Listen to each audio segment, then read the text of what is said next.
Hey everybody, it's Steven with the PH at RipFan8, and it's been close to 3 weeks since my last video, as I haven't really been buying much.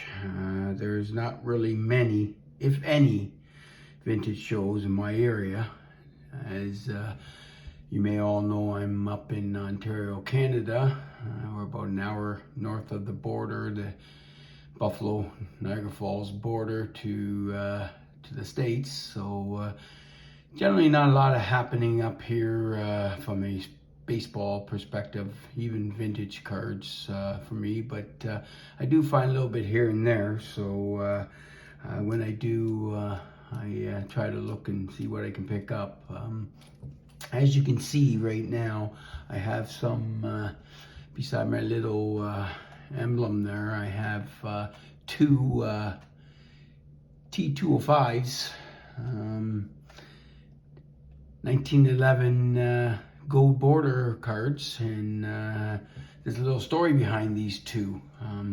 I picked them up this week from a gentleman I work with.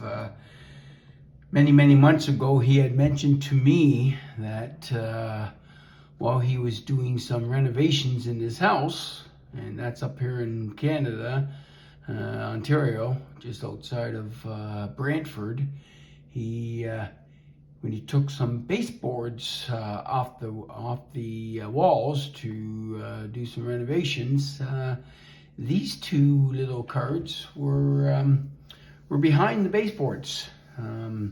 His house is early 1900s, so when he mentioned to me about that, I says, well, you know, I'd be interested, and if he's willing to bring them in, let me know.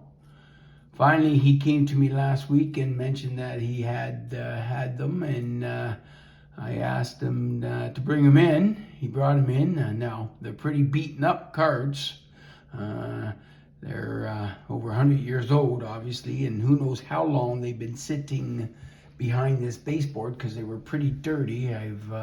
I've taken them out of the little top loaders there and cleaned them out a little bit, and but they're pretty beaten up, pretty worn. But again, they are the first two T205s 1911 tobacco cards. They're sweet Capero cards that I've owned, and I'm pretty excited about them just because of the history of the cards, just how they were found behind baseboards. So it's would have been nice if it would have been something like the Babe Ruth or the Ty Cobb, but the two players are the gentleman on the right is George Mullen.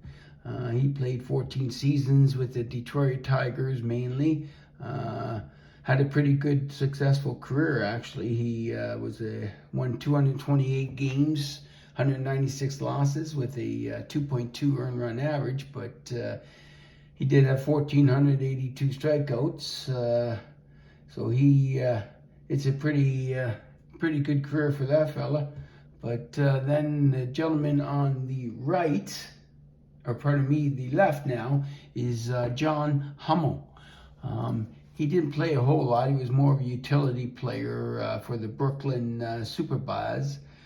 He also was with the Brooklyn Dodgers and Brooklyn Robins throughout his career, was 1905 to 1915, and he did play with the Yankees part-time in 1918. He didn't have much of a career, but again, going back, they were two really great finds. Just for the fact that I now have them. They're my first two T205s gold border cards, and they're pretty beaten up and battered and dirty, but they are now mine. I'm pretty happy about it, and they'll go into my own personal PC. So I'll remove these two cards for now, and I'll move on to a couple pickups I've had in the last week or two. I'll go with the last weekend. I was at a smaller show in Niagara Falls, St. Catharines, Ontario. just outside Niagara Falls, just a little bit north of the border. I ended up going over there, and there's a couple of gentlemen that generally, when I go to these shows up there or down there, have the odd vintage cards, and I've bought them from a few of them. I will show a couple. I ended up picking up 3 of them last weekend. The 1962 Tops, the Mickey Mantle, the switch hitter connects. It's card number 318. And it's in a PSA 4. It's quite a nice looking, eye appealing card. It's obviously round corners and stuff like that, but I'm pretty happy with it. I got it for a really decent price. I'll show the back, and there you go. It's the Mickey Mantle number 318, 1962. So it's certainly a nice looking, eye appealing card, which I'm pretty pleased with the pickup. So I'll set that in there for now. Move that over there. Lighten this up. The next card I picked up was the 1968 Topps number 110 Hank Aaron, and I got that in an SGC 5. It's a pretty sharp looking card, a little left to right off centered, but very pleased with the card. Back looks pretty clean. And the final card I picked up was another Hank Aaron, which was the 1969 Topps in an SGC 4.5. This one has a little bit better centering from left to right. Top to bottom's a little off-centered, but it's also a nice sharp looking card.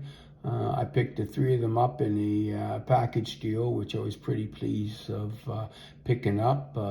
All 3 Hall of Famers. Obviously the 2 Aarons are regular issue cards, and the Mickey Mantle is the a special card in the 1962 Topps.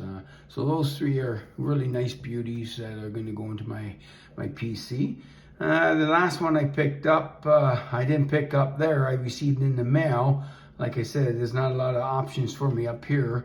I'll speak about that in a second, how that's going to change in the next month and a half. But not a lot of options up here unless you go on eBay and see the odd one.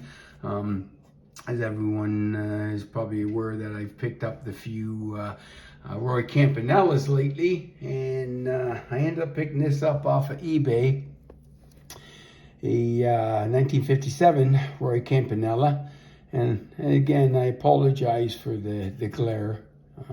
It's not as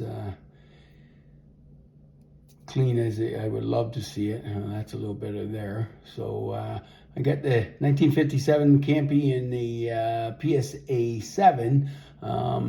It's fairly well centered, really nice, and it's a pretty clean, really good registration card. I got it for a really good price, and it's going to go just lovely in my my personal collection of Roys. I'm trying to do, along with my Jackie run, I've started to getting into getting a Roy Campanella run. So I'm pretty pleased with this pickup. So and it's a sharp looking card. That's better, less reflection there. So I'll just put this down there. And so those were some of my most recent pickups as of late. I'm really happy with that. I haven't really been picking up a lot, and there's a little bit of reasoning behind that, beyond not having much of a opportunity in our vicinity where I'm up from. But I'm looking at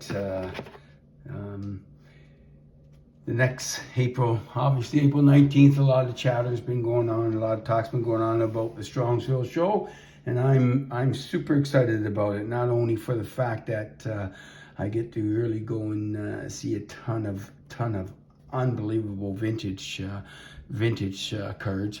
But it's going to be a probably the best part of it is all the YouTubers that will be there, and we'll be meeting and talking and chatting, and I'm super pumped for that. I'm really it is like me being a kid going in a candy store. It's going to be something special. There's so many of the gentlemen I follow, and then there's a lot that it's hard to follow everyone and find enough time to be able to watch everyone's videos and comment on it. But I try to watch as much as possible. But there's going to be a lot of gentlemen there who I've not really seen many of their content videos, but hopefully down the road we'll get an opportunity to see a lot of it.